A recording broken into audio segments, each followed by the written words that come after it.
नमस्कार. आनंद देवधर यांनी लिहिलेला एक ललित लेख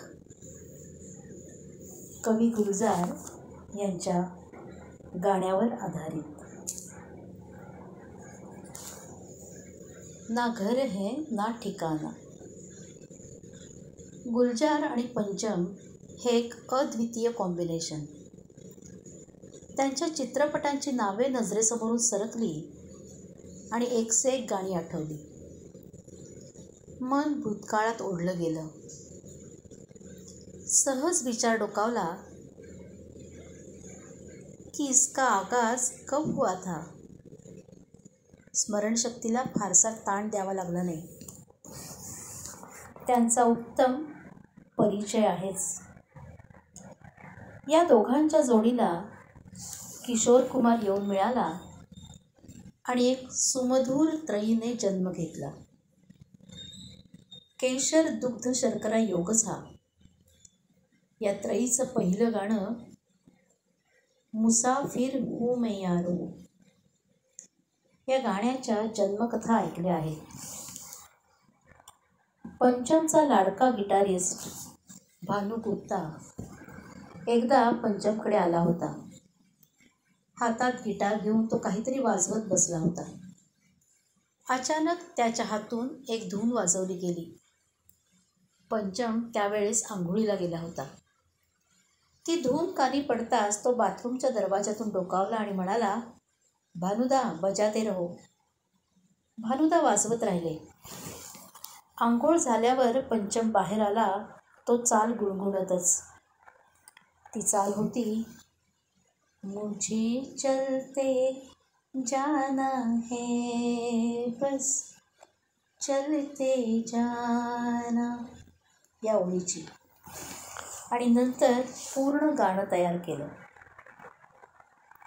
दुसरा किस्सा आहे गुलजारने गाणं रचलं त्याचा. पूर्ण चाल तयार होती, पण मनासारखे शब्द सुचत नव्हते. मुखडा लिहून झाला होता. एक दिवस गुलजार आणि पंचम रात्री फिरायला बाहेर पडले. उत्तर रात्र झाली होती.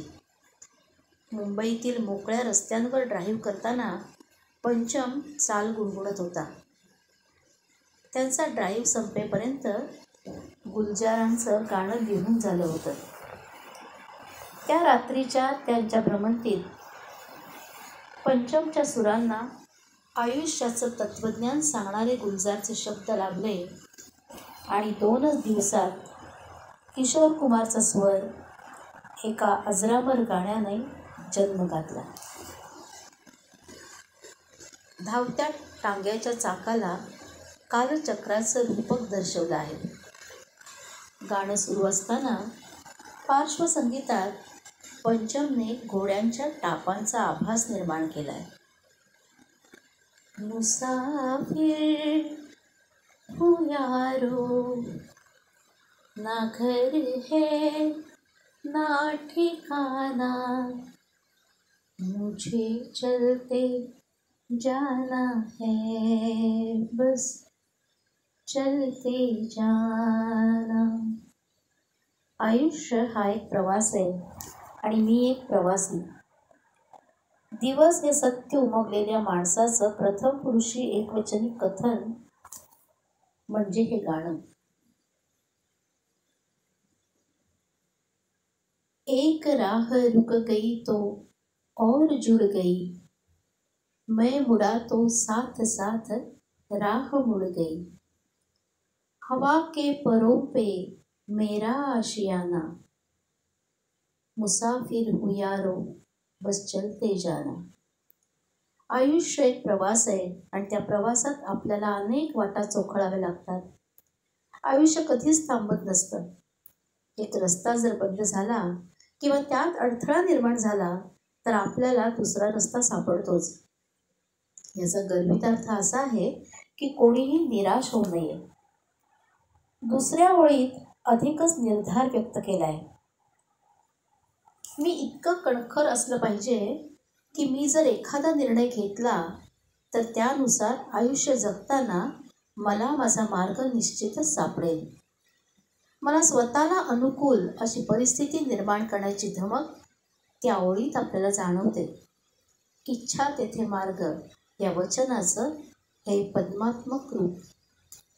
आयुष्यातील चढ उतारांना मनुष्याने स्वीकारलं पाहिजे आणि इतक्या सहजतेने स्वीकारले पाहिजे की स्वप्नांच्या पंखांवर आपलं अस्तित्व आहे याची कुणगाठ मनाशी बांधली पाहिजे.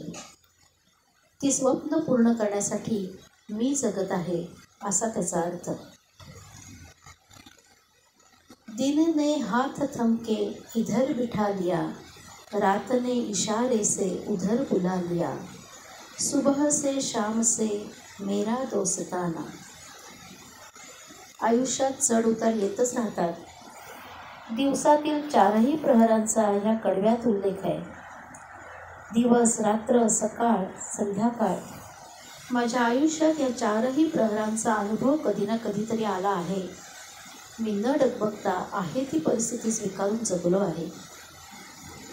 आयुष्यातील चांगला काळ तर मी आनंदात व्यतीत केला आहे, पण प्रतिकूल परिस्थितीलाही हसतमुखाने सामोरा गेलोय.